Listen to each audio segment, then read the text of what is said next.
আজকে সকাল থেকে ওয়েদারটা কিন্তু বেশ পরিষ্কার ছিল, আর প্রচণ্ড পরিমাণে রোদ আর গরমও ছিল।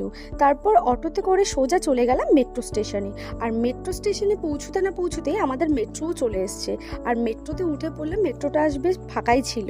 তারপর মেট্রো থেকে এই ক্লিপটা আমি নিয়েছিলাম। একদিকে ট্রেন যাচ্ছে আর একদিকে মেট্রোতে করে আমি যাচ্ছিলাম, দারুণ লাগছিল দেখতে।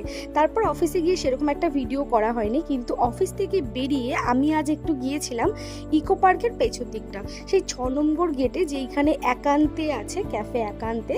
আর এই জায়গাটা এত সুন্দর ছিল, ওখানে একটা ঝিল ছিল আর খুব সুন্দর ঠান্ডা হাওয়া চলছিল।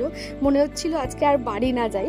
যাই হোক, তারপর অবশেষে বাড়ি এসে দেখলাম মা করেছিল পায়েস। আর পায়েস খেতে তোমরা কে কে পছন্দ করো আমাকে অবশ্যই কমেন্ট করে জানিও, আমার তো দারুণ লাগে।